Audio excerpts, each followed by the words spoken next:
Laura's young boyfriend, whom she keeps on the side, is having another breakup drama with her. She pushed the divorce agreement in front of me, her tone as if she were instructing an assistant on scheduling. Sign it. We're just putting on a show to calm the child down. I didn't say anything, quietly writing my name, one stroke at a time. When I turned to leave, the heavy, carved wooden door didn't close properly, and the raucous laughter and conversation spilled out. Tisk. Richard's temper. He's really mastered it. Laura's going to divorce him to calm down her little lover outside, and he just signed without a word.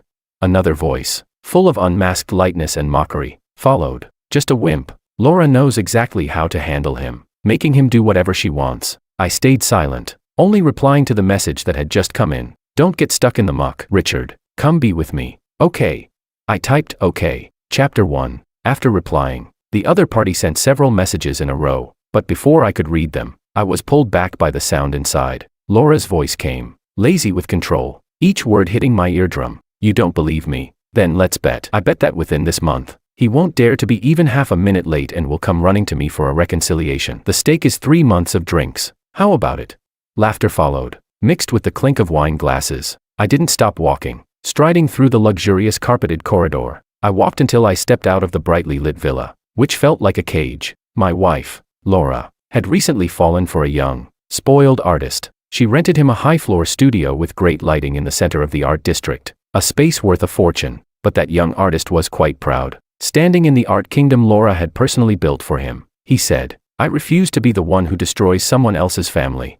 Laura found his attitude amusing, and so, the absurd performances went on. At her birthday party, she was very enthusiastic about taking pictures with me. At that time, I naively thought it was sincere. Happy inside, I awkwardly went along. Later, I accidentally saw a group chat tag on her phone, open only to Ryan. The second time, she humiliated me in public. At a company meeting, she baselessly rejected my efforts and plans, letting everyone laugh at me like a fool. Then, she turned around and sent the video of my humiliation to Ryan. See how annoying he is. Such a fool. This time, she wanted a divorce. I decided to let her have it. The phone in my pocket vibrated silently once. Then again, I stopped, took it out. The screen's light cut through the darkness of the winter night. The sender was a contact abbreviated as Fiona. The message was short. Richard, is this for real? I truly believe it. A gentleman's word is his bond. With a decisive force, his fingers struck a word on the cold screen. Once said, there's no turning back. Chapter 2.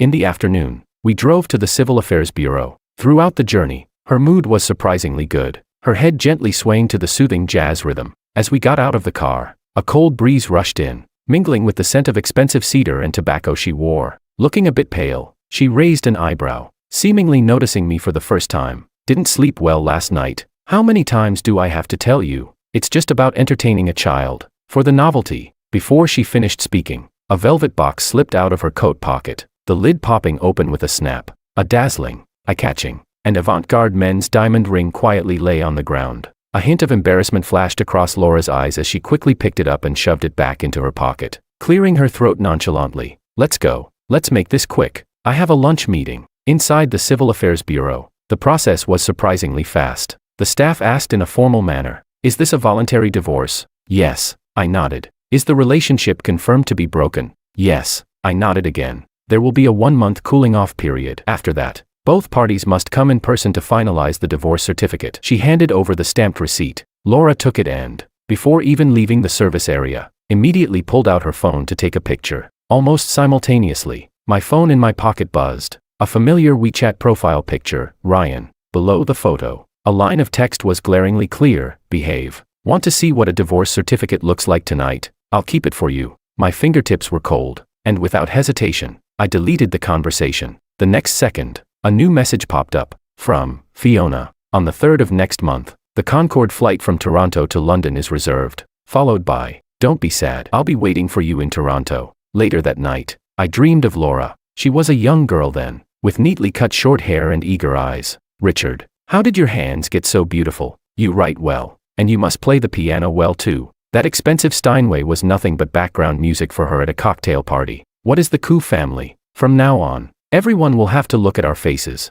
Her vows were loud, but in the end, she swallowed the last valuable asset of the Koo family through marriage. I used to think that was love. We had been childhood sweethearts, inseparable, until the fire that destroyed the old Koo family mansion. leaving me with nothing overnight. Laura Lynn, from the Lynn family, took on the responsibility of looking after me, the orphan. In those days, drowning in despair, she frequently appeared in my hospital room. She helped me with rehabilitation, sat with me as I pored over financial reports, and defended me against sharp words in board meetings. Those who hinted that I was a useless man surviving off a woman would always disappear the next day in a disgraceful manner. Marriage seemed to be the only way out of those suffocating years, the inevitable result of more than 20 years of dependence. The day I finally earned my EMBA and took over the struggling Koo family business, she rushed into the study, chin slightly raised. "Mr. Koo, congratulations on your graduation. Want to go get a certificate? This way. It's more official." That day, we became legally married. After losing my closest relatives, I firmly believed that family was the only wealth, and Laura was my only family. My life centered around family, and I did my best to take care of her daily needs.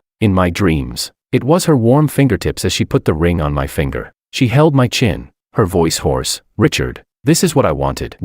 But before she could finish, the dream ended. Waking up, all I saw was impenetrable darkness, heavy and suffocating on my chest. My phone on the pillow suddenly vibrated, its soft glow piercing the darkness. A video MMS from an unknown number. I opened it. The image swayed. It was Ryan's youthful, arrogant face, bare-chested, lying in a messy, pristine white bed. The camera slowly panned downward. On the sheets, she lay there, exhausted from several sleepless days and nights. My stomach churned. In a panic, my fingertips touched the screen, and a deep, penetrating voice echoed, "Richard." I froze, as if stung. In the darkness, the only light source clearly illuminated the caller ID. Fiona. Chapter 3. Fiona was once a fellow patient on the other side of a cold screen during my darkest days. By chance, I joined an anonymous trauma support forum, and the system randomly assigned me a long-term support partner. Silent Echo. The avatar was an abstract painting. For nearly 2 years, I firmly believed that the person on the other side was a young man struggling with anxiety.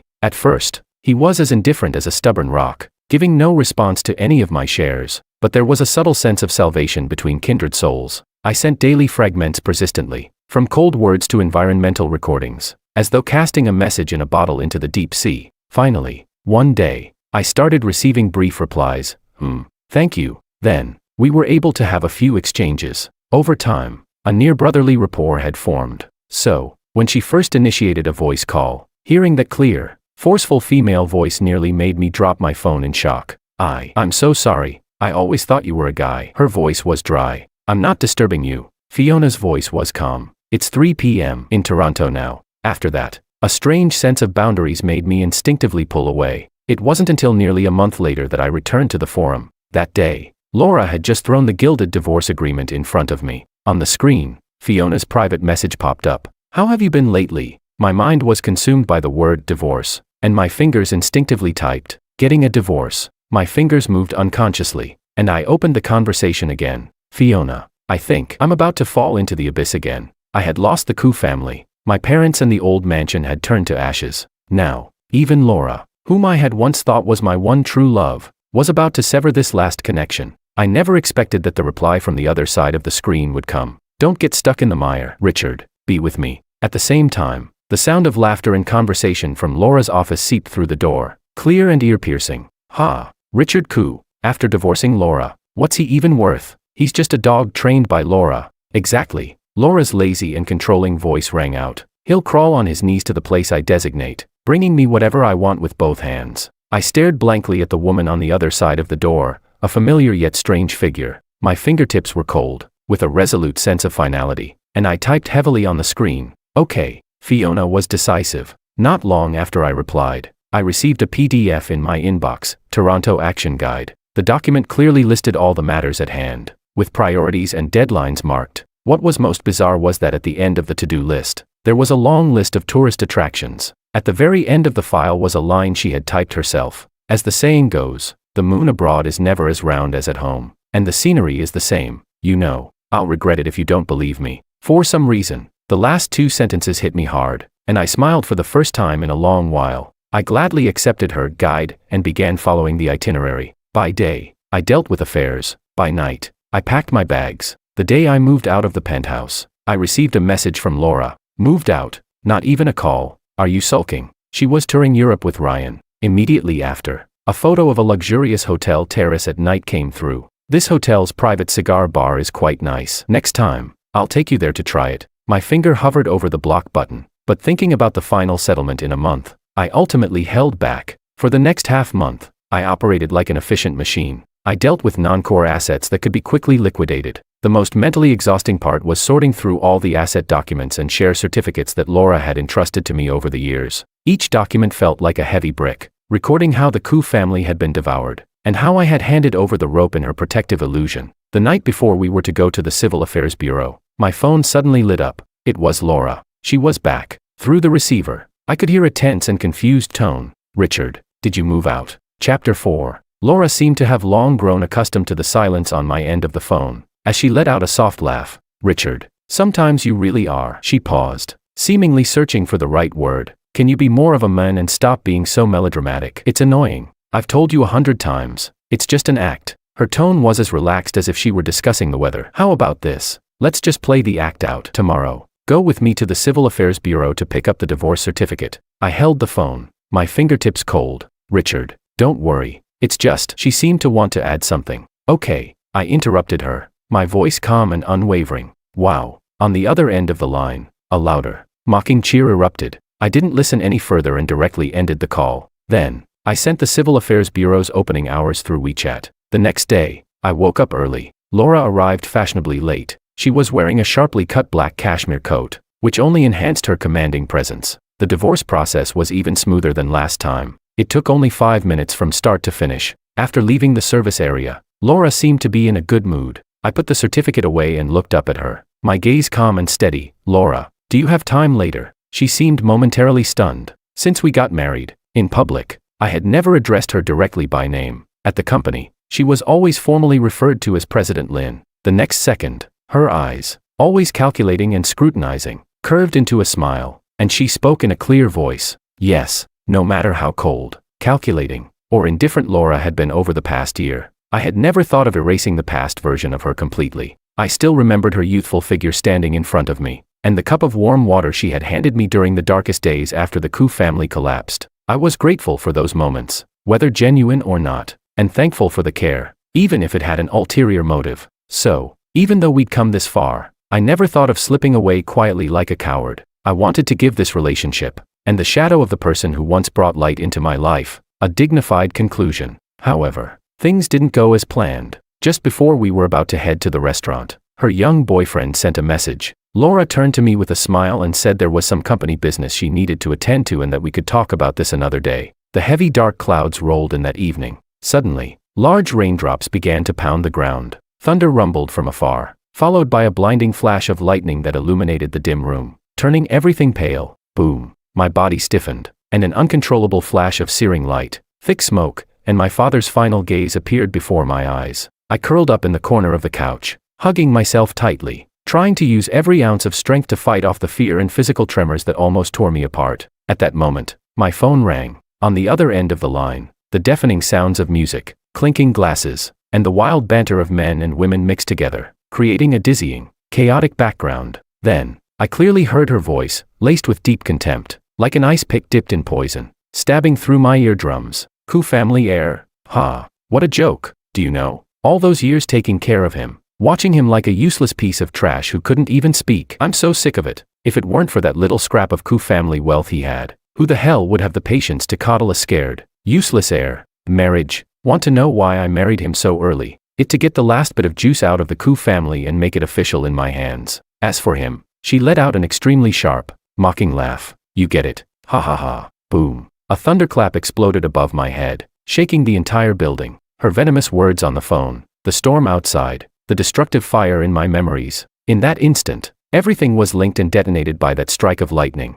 The immense humiliation and shame overwhelmed me like a tidal wave. Just then, the screen lit up. It was Fiona calling. "Richard?" Her voice came through the receiver, calm, clear, and with an odd, penetrating power. "Are you crying?" Her voice remained steady. I wanted to say no, to deny this last moment of vulnerability, but my throat felt as if it had been welded shut, and apart from the broken sounds of breath, I couldn't utter a word. "Send me your location," she commanded, her tone clear and decisive, with an undeniable strength. "I'll come to find you." Chapter 5. After Laura became single again, A group of second-generation elites who were either close to Laura Lynn or hoped to attach themselves to the Lynn family organized a party called Celebrating New Beginnings, booking the largest VIP room in the city's top luxury club. It was unclear how late they partied, but by the time they had drunk themselves senseless, the room was a mess of people sprawled out in various states of inebriation. Someone, in a haze, pulled out their phone to scroll and suddenly shouted, "Whoa, big gossip,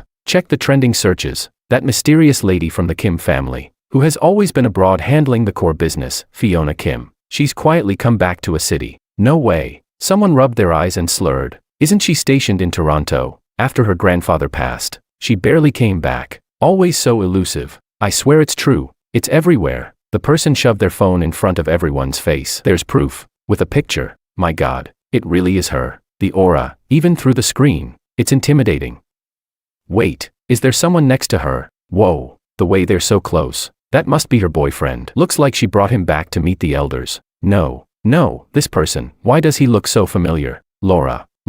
Someone pushed the quiet Laura, who had been drinking in the corner, staring at her phone without speaking. Look, the person next to Fiona. Doesn't he look like Richard? Laura hadn't actually been drunk, but she had no interest in other people's gossip. How could it be my ex-husband? She impatiently took the phone and scoffed. Richard. Before she could finish speaking, her gaze swept over the photo on the screen, and she froze. The photo was taken at the VIP entrance of the airport late at night, under a huge black umbrella. A tall woman dressed in a sharply cut black trench coat, her profile cold and refined, exuded an intimidating aura. The man next to her was holding the umbrella with one hand, talking and laughing with her. Laura seemed as if she had been burned, but, for the sake of her pride, she quickly adopted a relaxed demeanor and said, "There are plenty of people in the world who look ordinary and resemble someone else. This Kim family heir's taste isn't even that great." A group of people behind her immediately chimed in. Ha ha ha. Laura's right. The heir's taste is really nothing special. In the bathroom, Laura pondered. How could Richard possibly know Fiona?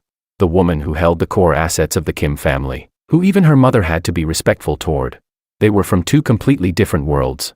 It must be a mistake. He had called her before, saying he had something he wanted to discuss. He wouldn't have moved on so quickly. She pulled out her phone, about to dial his number, but her eyes glanced at the time at the top of the screen. 3:17 a.m. At this hour, he was probably asleep, but it didn't matter. No matter the time or place, he would always answer her calls. However, what came through the receiver was a cold, mechanical, emotionless voice. "Sorry, the number you dialed is not in service. Please try again later." Since that destructive fire, I had never stepped out of a city. In moments of tension, I would instantly be pulled back to that nightmarish moment with flames reaching the sky, and encountering something entirely unfamiliar would plunge me into an uncontrollable panic and speechlessness. At this moment, I sat beside Fiona. Outside the private plane's window was an impenetrable night and rolling clouds. Fiona was tall. Even though we sat side by side, the powerful aura she carried from her long tenure at the top brought an invisible pressure. From getting into the car to boarding the plane, she spoke very little. When the driver or the flight attendant spoke to her, she only responded with the briefest of words,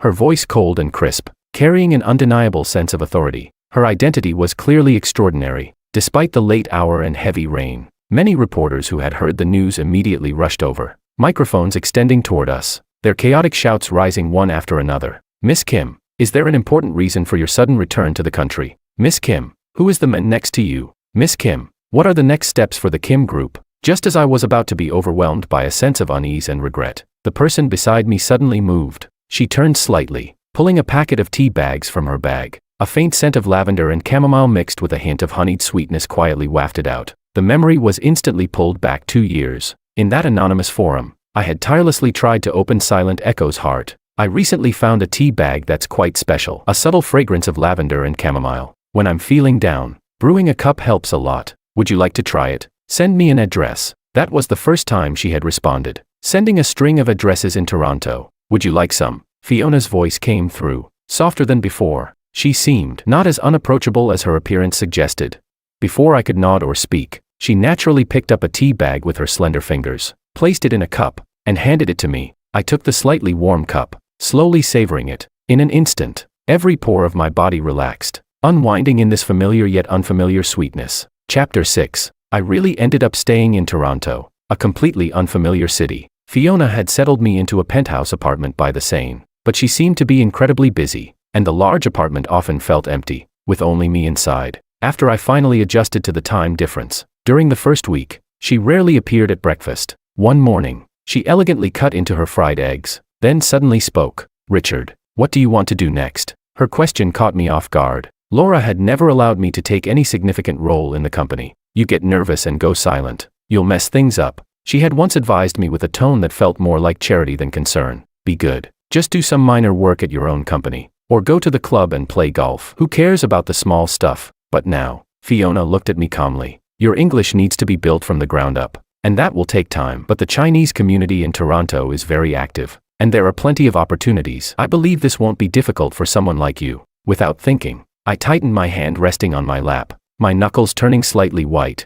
Can I do that? After so many rejections, I had become a bit unsure of myself. Fiona raised an eyebrow slightly and smiled faintly. "It's never too late to learn a language. Believe in yourself." Then, while learning English, I began working as a basic employee in Fiona's company, handling clients from the Chinese market. Learning and working, the sense of fulfillment and joy, pure and long forgotten, filled my heart like warm spring water. This happiness was so real that I couldn't help but want to share it with the few friends I still kept in contact with. Excited, I logged back into my long-forgotten WeChat account. However, the message notification sound instantly exploded like popcorn popping. Going off frantically, the screen was flooded with countless messages, nearly freezing the app. The top few were from an acquaintance, a fringe figure from Laura's circle. "Richard, where have you gone? Laura's been searching for you like crazy. She even called me. Reply quickly. Laura seems really angry." Laura was looking for me. When Fiona took me away that night, I had been in such a terrible state, nearly on the verge of collapse. So, I entrusted all the follow-up matters concerning Laura and the marriage to Fiona's people. As for my phone number and social media accounts, I had cancelled the old number and had Fiona set up a new one for me with encrypted contact details. At that moment, a voice call request suddenly popped up with an unbearable ringtone. My finger was about to hit the delete button, but I accidentally answered. The next second, Laura's voice, full of suppressed fury, almost screamed into my ear, vibrating through my eardrum. "Richard, what the hell are you doing? Where the hell have you been? Do you still want to attend next week's gala? Do you still want the anniversary gift?" "Laura," I spoke calmly. "Unexpectedly so, we're divorced." There was a sudden silence on the other end of the line, as if she hadn't expected me to interrupt her so directly. Without a second thought, I ended the call. Less than a second after the screen went dark, the notification sound exploded again. "Richard, I've told you 100 times that was just an act. Are you so stupid you can't understand? What's your new number? Send it to me now. Add me back on WeChat. Do you want to remarry me or not?" One message after another, with her usual commanding tone and unquestionable authority. This time, I didn't hesitate at all. I clicked the Delete Contact option decisively and pressed the button. Next, I opened my contacts and added everyone related to Laura, friends, business partners, into the blacklist. The world, at last, became quiet. The healing power of the new environment quietly unfolded. Passing by a sports brand store, I remembered Fiona mentioning her morning exercise routine, so I bought a high-end yoga mat and a soft, flexible fascia ball. Recently, she had been coming home more often. I speculated she might be working out as I carried the shopping bag upstairs. Sure enough, faint rhythmic beats drifted from the door. As soon as the key touched the lock, the door swung open. Fiona stood before me, wearing a black training tank and sports shorts, beads of sweat sliding down her neck, the vitality of life hitting me all at once. And in her arms, a fluffy, snowball-like Maltese puppy was snuggled up. Puppy. My surprise instantly overwhelmed all my thoughts, and the shopping bag slipped from my hand onto the foyer. I reached out to take the soft, trembling ball of fur, and the little one affectionately rubbed against my palm. "You brought it back. How come you didn't mention it?" I asked, astonished. "It's a gift for you," she said, closing the door behind her. Slightly out of breath from her workout, I looked down at the little puppy in awe. For me, Laura had always been allergic to animal fur, and pets were a no-go in our home. I thought I would never have a dog again in my lifetime. My heart burst open with joy. I was finally going to have my own little dog. "Here, this is for you," Fiona said, hurriedly bending down to pick up the yoga mat and fascia ball and handing them to me. "I thought you could use them." She casually placed the items on the counter, her eyes still smiling as she watched me and the puppy. I hugged the warm little comfort and sank into the sofa. The golden retriever from my childhood had been similarly pressed into my arms, a birthday gift carefully chosen by my father. Once a symbol of a carefree life, it felt as though holding this puppy was anchoring my heart. Looking up, I noticed Fiona, intrigued, playing with the gray-blue fascia ball. Her relaxed state after the workout allowed her brow to soften, and a rare, gentle curve of her lips appeared. "Fiona," I said, watching her childlike movements. The old term slipped out unconsciously. You can use that to roll out the trapezius. I stopped abruptly. The air instantly froze. Fiona. A low, heated voice surged toward me. She had somehow leaned in with a mischievous smile, her body temperature from the workout radiating like a wave of heat. The proximity was dangerously close. My heart raced wildly, like it was about to burst. The puppy yelped and jumped off the couch to hide. Her minty-scented lips suddenly came near. A brief, forceful, possessive kiss landed like a burn. As our lips parted slightly, the dark look in her eyes made my cheeks flush red. Richard, did you forget something important? My thoughts completely shattered. Before I could respond, she kissed me again. This time, the kiss turned tender and lingering, like spring rain soaking through. A moment later, her hoarse voice brushed against my ear. Should we go to the registry today, or tomorrow? Chapter 7. The kiss left my head spinning. I glanced at the dimming sky outside the window, muttering that we'd do it tomorrow. I never expected her to act so swiftly. The next day, she really took me to the city hall. The staff stamped the papers with a firm, crimson seal, and 2 copies of the documents were handed to us. There was a slight wobble in my heart, but more than that, a light, fragmented joy danced within me. Those who have crawled out of the abyss always seem to sense the presence of others like them. The warmth from Fiona's fingertips lingered through the papers. This choice was right. The sun was just right on the way back, but the sudden buzz of my phone felt like a chill rushing through me. It was an unfamiliar Toronto number. As soon as I answered, Laura's voice, laced with malice and impatience, cut through the distance. Richard, so, you've finally gone to Toronto and become that sick friend's lapdog. Huh. Her voice grated like sandpaper. It's been a month. Are you playing dead for whom? Have you had enough? I drew in a deep breath of the cool Parisian air, steadying myself. Laura, stop harassing me. Harassing? Do you think you have a life without me? She scoffed, each word stabbing. Clinging to your sickly friend as your lifeline. The raw honesty of the past had turned into a whip today. None of your business, she howled, on the verge of exploding. You were mine in life, and you'll be mine in death. Then her voice dropped to a low growl. Get back here now, or else. Beep. I cut the call decisively. The screen lit up immediately with a new message. Fine, got your wings now. Ha. Go mold with your sickly friend. Then, I had never seen Laura's true nature so clearly before, so vile, so contemptible, but after a moment, it felt almost natural. She could openly have an affair during our marriage and shamelessly claim a fake divorce. What could someone like that have of any noble character? It was just my youthful, lingering feelings that had blinded me to the truth. That night, after a long period of silence, notifications from social media and various platforms rang out in quick succession. Many people who weren't even close friends sent messages. Richard, what's going on with you and President Lin? One screenshot showed Laura's latest post. It was a photo, lit with an ambiguous glow and artistically composed, filled with atmosphere. In the photo, Laura and the young artist Ryan were intimately wrapped around each other, with their poses suggesting closeness. The caption was just a heart emoji. It was almost a public declaration of her relationship with Ryan. I couldn't be bothered to explain anything to these onlookers. I simply posted a direct, no-frills picture of our divorce certificate cover. No caption. Soon, my university friends group became very active. Whoa, Richard, you finally saw the light. Let's celebrate. We all knew Laura was trouble. When did that bunch of her friends ever respect you? Exactly. She's a mental manipulator, always bringing up your PTSD, making you so tense you couldn't even speak at social events. Totally. You could be having a good time with us,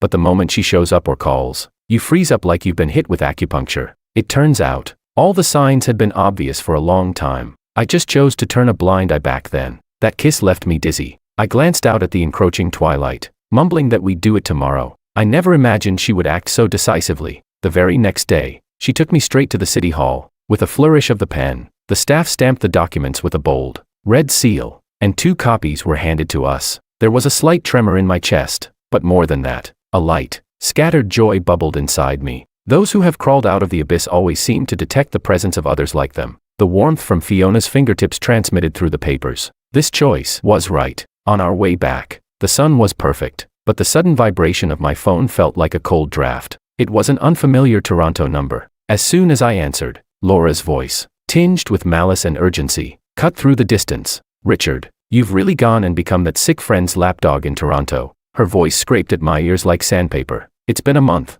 Who are you pretending to be dead for? Have you had enough? I took a deep breath of the cool Parisian air, steadying myself. Laura, stop harassing me. Harassing? Do you think you have a life without me? She scoffed, her words cutting like a knife. Clinging to your sickly friend as your lifeline. The raw honesty of the past had become a whip today. None of your business, she howled, on the verge of exploding. You were mine in life, and you'll be mine in death. Her voice grew darker. Get back here now. Or else. Beep. I cut the call decisively. The screen lit up immediately with a new message. Fine. Got your wings now. Ha. Go mold with your sickly friend. Then. I had never seen Laura's true nature so clearly before, so vile, so contemptible, but after a moment, it felt almost natural. She could openly have an affair during our marriage and shamelessly claim a fake divorce. What could someone like that have of any noble character?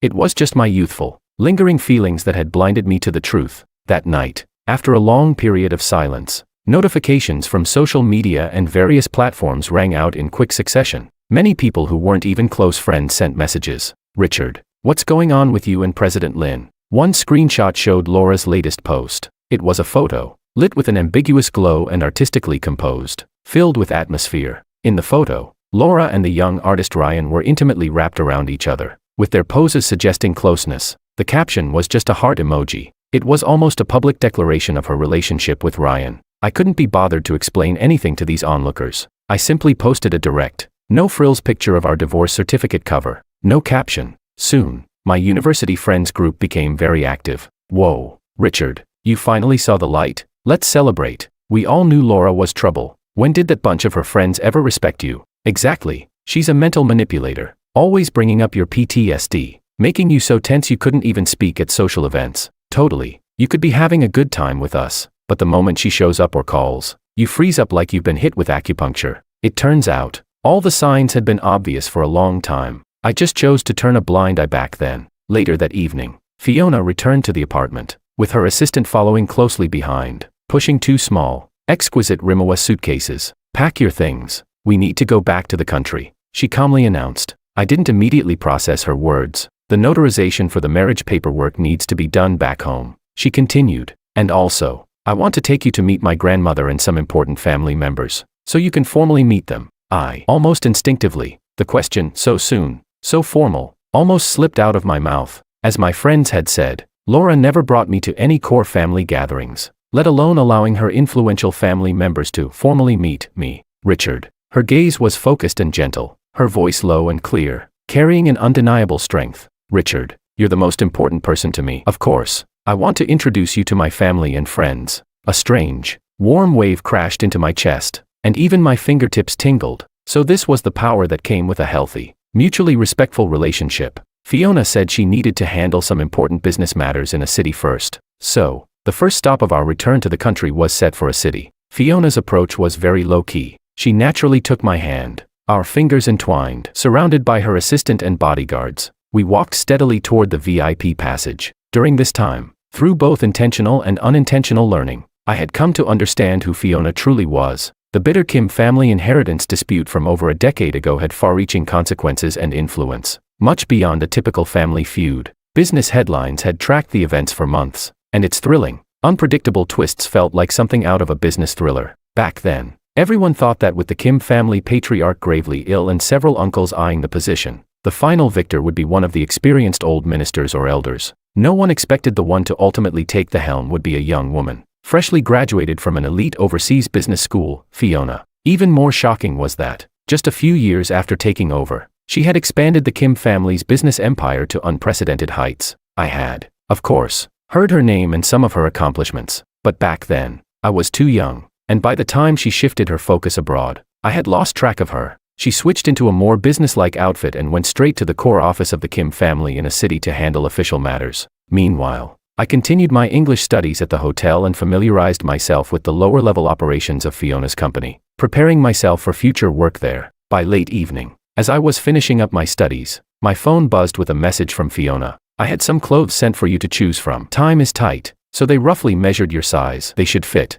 Tomorrow, I'll take you to meet some important family friends. Don't be nervous. My heart skipped a beat and then raced ahead. Fiona's mention of a few sets was an understatement. When I returned to the suite's living room, I almost thought I had entered a luxury showroom. With the stylist's help, I tried on set after set, adjusting, pairing, and perfecting. In the mirror, the features once criticized by Laura as lackluster and lacking presence now exuded a calm, restrained elegance, thanks to the right cut and thoughtful styling. After several rounds of selection, we almost went into the early hours of the morning. In the end, I settled on a navy blue wool blend suit, clean and sharp, yet still elegant and dignified, subtle, but not insignificant. It wasn't until I made the final decision that I realized Fiona hadn't returned the entire evening. Having not set foot in a city for 10 years, she was now personally overseeing things at the core office, which I could only imagine was keeping her incredibly busy. By the following evening, I had changed into the suit, and the stylist had done a simple hairstyle and a light touch-up on my complexion.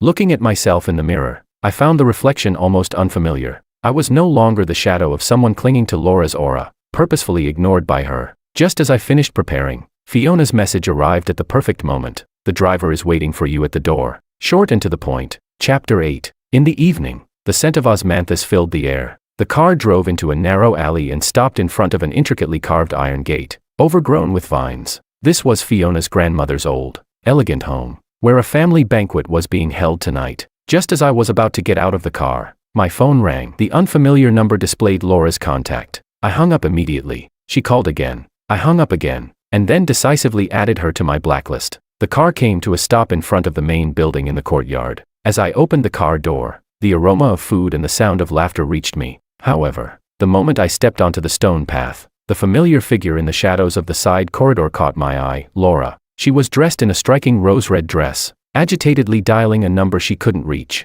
I ignored her and walked straight toward the main hall's entrance. Suddenly, she snapped her head up, her expression freezing into shock and anger. She straightened her back, her high heels stomping loudly, blocking my way. Her eyes were slightly red, and her voice became sharp. Richard, what are you doing here? Didn't you say you were cutting ties with me? Her voice dripped with sarcasm. Oh, heard about the party and decided to show up. Huh, nice try. She extended her hand, adopting a condescending stance. Fine, fine. It's important to make a good impression. Hold my arm. Let's go in looking presentable. I'll smooth things over with my mom and sister for you. The absurdity of it hit me all at once. I took a deep breath, completely ignoring her, and stepped aside to bypass her. She froze, then hurriedly caught up and grabbed my arm, lowering her voice to warn me. Stop right there. Are you deaf? Today, it's all close family and friends, and the company's big clients are here. Show some manners. Go in. Keep quiet, and smile. Don't embarrass yourself. She tried to forcefully loop her arm around mine. Come on, hold my arm. Let others see. I abruptly stopped and turned around, my gaze as cold as ice. Laura, I'm not here to find you. She flared up like she had been struck. Ha, not here to find me. What's with the high horse? Without me, you'd never be here. Before she could finish, the grand door to the hall opened. Warm yellow light spilled out. Inside, the atmosphere was classic and cozy, with the family banquet in full swing. The focus of attention wasn't the kindly Kim matriarch at the main seat, nor was it her modest mother and competent older sister sitting at the lower places. The center of attention was Fiona Kim, casually standing by the main seat sofa. She wore a cream-colored cashmere sweater and a black pencil skirt, her hair tied loosely in a bun. She was talking to two elderly ladies, her posture relaxed yet commanding, effortlessly drawing all eyes to her. The elderly ladies' gazes often shifted to her, full of trust. Look, Laura's voice was thick with bitterness, yanking on my arm. That's the boss of our company's main client, Fiona, the pillar of the Kim family. What are you spacing out for? Go inside. Wait for her. Richard. Fiona's voice wasn't loud,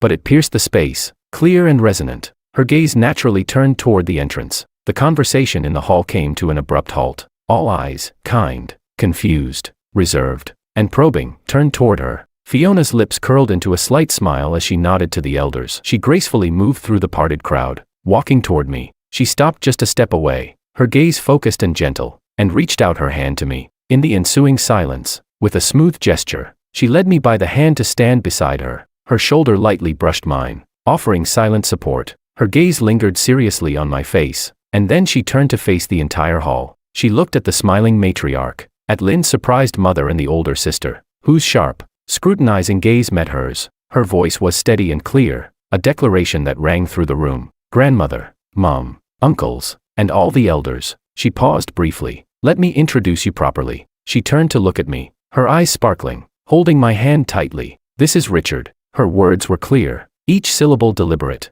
My husband. We just got our marriage certificate. A deep silence fell over the room. Kim matriarch suddenly stood up, her smile blooming like a flower, her voice filled with excitement. Oh my goodness, my Fiona, what wonderful news. You've told me about this before. She waved her hand enthusiastically, her eyes fixed on me. Richard, good boy, come over here and let grandmother take a good look at you. I always said Fiona has the best taste. so steady and composed. The room erupted in an instant, filled with congratulations and blessings. At the edge of the joy, Laura's face turned pale, and after the shock, there was only the unbearable sting of humiliation and anger. Laura's mother, holding a teacup, froze midair, her smile stiff and frozen. Her gaze was fixed on her daughter, a mix of disappointment and deep frustration reflected in her eyes. The older sister furrowed her brow and shot an accusing glance at Laura, quickly averting her eyes in discomfort, while the room was filled with warm laughter. In the corner of the Lin family section, everything was frozen in silence. Fiona took me back to the capital's family home. The notarization process was tedious, but we went directly to collect the certificate. On that day, when she had some free time, we made breakfast together and tidied the room. She shared a bit about her past. Her parents had passed away early, and her younger brother had tragically fallen to his death at the age of 8. The only relatives left were those who remained distant and polite. She had been in one relationship, which ended when her partner betrayed her. Since then, she had grown tired of the opposite sex for a long time. It was only by chance that she had joined the support group, where our story began, partly because my profile picture resembled her late brother. Half a month after we registered our marriage, I still hadn't initiated anything with her. Was it because I didn't know how to begin? Or because we hadn't spent enough time together? Nights together in bed, the atmosphere subtly changed. She tried to get closer, but there was a hesitation in her movements. I thought, is her restraint intentional? But when her kiss came, it was filled with warmth and urgency, genuine and undeniable. The certificate had already been received, and the union of feelings now felt even more important. I noticed she seemed lost in thought. I asked, "What are you thinking about?" Then, without waiting for a reply, I turned over and pulled her into my embrace. She shook her head, avoiding an answer. Her lips gently descended onto mine once again. Her kisses had been growing deeper and longer recently. "I just want to give you more time to adjust." Her voice was husky, seductive. A rush of warmth filled my chest. "Fiona," I whispered suddenly, with resolve in my voice, "I think I like you." Without waiting, I tilted my head and kissed her deeply. In the end, the night was fleeting, and only at dawn did we finally rest. Chapter 9. Things hadn't been going smoothly for Laura lately. After the setback at the family banquet, she was reprimanded by her mother, shunned by her sister, and even her small influence in the company was nearly taken away. She spent her days with the artist, but all her resentment was directed at me. She secretly hired a writer to fabricate stories about Fiona's affairs, inventing her as a mistress and slandering me as a man living off of others. Climbing the social ladder, beneath Fiona's rare financial interviews, vague comments began to appear. Well, the business queen behind the scenes. Isn't she supposed to be single? Forceful acquisition. She's the third party. Fiona didn't care at all, but it stuck in my throat like a bone. That day, Fiona was dealing with an urgent matter at the company, wrapping up preparations to return to Toronto. I was packing my bags in the apartment when suddenly, loud, jarring voices erupted outside the window. My husband Richard and I, childhood sweethearts, over 20 years of love, shattered by the interference of a mistress. Look at these photos. These are the ones of Fiona at the airport protecting someone, the ones that were deleted across the internet. Fiona, she's been pretending to be a fellow patient, getting close to my husband for years. She's the third party. Buzz. My blood boiled. It was Laura. She had brought a group of influencers and blocked the entrance to the apartment building.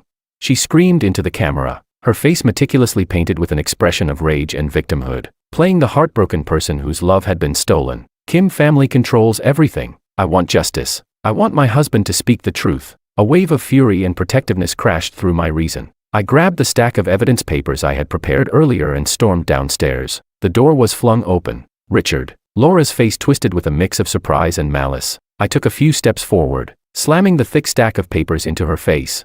Thud.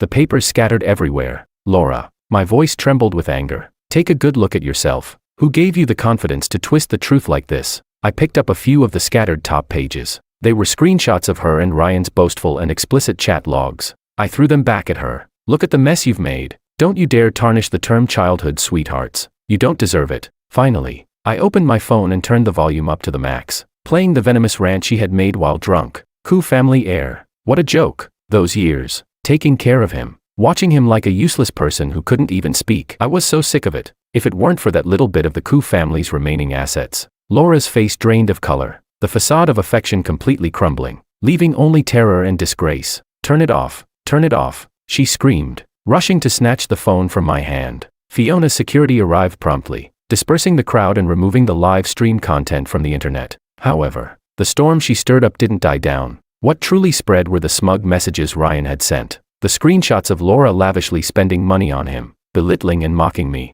Ryan's image as an artist quickly crumbled. He had fabricated his background, lived in the mansion bought by the Lin family, wore trendy clothes gifted by them, and used his persona as a single rich heir to flirt with other wealthy young women. Fiona had never targeted the Lin family's business directly before, but Laura had crossed her line. She had publicly slandered her and hurt the people Fiona cared about. Fiona didn't need to take direct action. Kim's legal and PR departments jointly released a meticulously worded, well-supported statement. Kim's core group and all affiliated enterprises are immediately terminating all partnerships with Laura and any companies or projects under her name. At the same time, we reserve the right to pursue legal actions for defamation and infringement of reputation. This statement was a fatal blow to Laura's business career. Not long after, Laura's mother called. Her voice was tired and pleading. "Richard, we didn't raise her well. For the sake of all these years of friendship." "Aunt," I interrupted calmly, with a tone of distance. "The Lin family helped my family during our hardest times after my parents passed. I remember that kindness." But my voice became firm. "Over the years, as per Lin family's wishes, I have integrated the remaining assets of the Koo family into the Lin family's empire. I owe Lin family nothing, and I owe Laura nothing. The past is over. As for the rest, I'm afraid I'm powerless." As originally planned, Fiona and I were preparing to return to Toronto. At a city's airport, the light drizzle made the air cool. Suddenly, there was a commotion at the entrance to the VIP waiting room. Laura, looking disheveled, barged in, her expensive outfit muddy and wet, her damp hair sticking to her pale face. The air of a socialite she once had was now gone. "Richard, Richard," she screamed as she stumbled toward me, slipping on the floor and crashing at my feet. She struggled to lift her head, her eyes filled with despair and frantic pleading. "Please, don't leave. Please, don't go." "Okay." Fiona, a few steps away, looked on with cold indifference, only disdain in her eyes. People around us began to pull out their phones to record this drama of the high society. Laura clutched my suitcase handle tightly, her voice hoarse and desperate. "Listen to me. It's all a misunderstanding. That recording, Ryan secretly recorded it for you. Not me. I didn't even know about it. I was drunk. It was nonsense. How could I think you're annoying? My marriage to you was real. I truly wanted to be with you for life. The things I said to Ryan were stupid. He was the one who provoked me. The divorce was all fake. It was an act. Richard, it's all just a series of misunderstandings." "Yeah." I looked down, calmly staring at her. "It's always someone else's fault. It's someone else who pushed you onto that bed." All those words that belittled me, humiliated me, treating me like a burden and a joke, those were only said by you when you were possessed by something dark. Laura Lin, you've always assumed that I, Richard, couldn't live without you. Couldn't live without the Lin family's tree. That's why you thought you could trample on me, mock my weakness, and suppress my self-worth. It became the only way for you to feel superior in your miserable life, didn't it? The Lin family was ruled by her competent older sister, Laura. She was nothing but a peripheral figure in the family, a squanderer of wealth, a spoiled second-generation heir. Her only achievement in life was probably having taken in and controlled the broken and helpless version of me. Let go, Laura. My voice was tired, resolute. For the sake of that bit of sentiment that's long been wasted, don't make the ending too ugly. The hand gripping the suitcase handle trembled violently, as if burned, and she let go with a defeated sigh. I pulled my suitcase and turned away without hesitation. Behind me, Laura's heartbreaking wails were soon swallowed up by the airport's announcements and the hurried footsteps all around. Chapter 10. After that, I didn't see Laura for a long time. I didn't intentionally seek out news about her either, but occasionally, through some of my close friends who still had their ears to the ground in the domestic scene, I would hear a few scattered details about her and Ryan. Ryan's true nature was fully exposed, causing quite a stir. The few rich heirs he had been dating and deceiving both emotionally and financially demanded that he pay back the money. As for Laura, her situation was said to have become even more pitiful. Due to her foolish actions, she had dragged down her parents' business interests, and the Lin family had completely abandoned her. All her credit cards were frozen, and all her properties, vehicles, jewelry, and anything valuable were confiscated. She was kicked out of the Lin family's mansion and truly became a penniless fallen heiress. The Lin family demanded that she fend for herself. There were rumors that the once lavishly spending second daughter of the Lin family now hesitated for a long time when buying a bottle of wine at the supermarket. She had to budget carefully, renting cheap housing and buying only the most affordable things. Meanwhile, my own work was progressing unusually smoothly. Thanks to my expertise, I started from the very bottom of the company. I tried every entry-level job, and gradually, I was entrusted with leading small projects. My English improved as well, and daily communication was no longer a problem. During my first spring festival in Toronto, Fiona didn't take me to the traditional Chinese gathering spots but instead arranged a special trip to Provence. Provence in winter had shed the purple romance of lavender, yet it revealed a vast, wild beauty all its own. We rode horses, galloping across the expansive plains, facing the biting but refreshing wind. At night, we stayed in an ancient stone farmhouse. The fire crackled in the hearth, warm and peaceful. Wrapped in thick wool blankets, we sat on the terrace, gazing up at the brilliant stars above. Every star here, Fiona's voice sounded especially deep and soft in the quiet of the night, has once lit the path of those who loved us, and it will eventually light our way forward. I leaned against her shoulder, feeling the rare tranquility and warmth. Fiona had a younger brother. He was 10 years younger than her and his name was Samuel. He always liked to say he was a little prince sent from another planet, tasked with bringing happiness to his sister and protecting her. But fate seemed especially harsh on this little prince. He lost both parents at a young age. When he was 8, he begged his older sister Fiona to make him tea. Fiona said, "Adults drink tea. Little kids can only drink water." Unfortunately, shortly after, Fiona was besieged by a group of ruthless uncles, who plotted against her, leaving her exhausted from the endless scheming. One day, Fiona lost her brother forever and was left without any family. That cup of tea was never shared with him.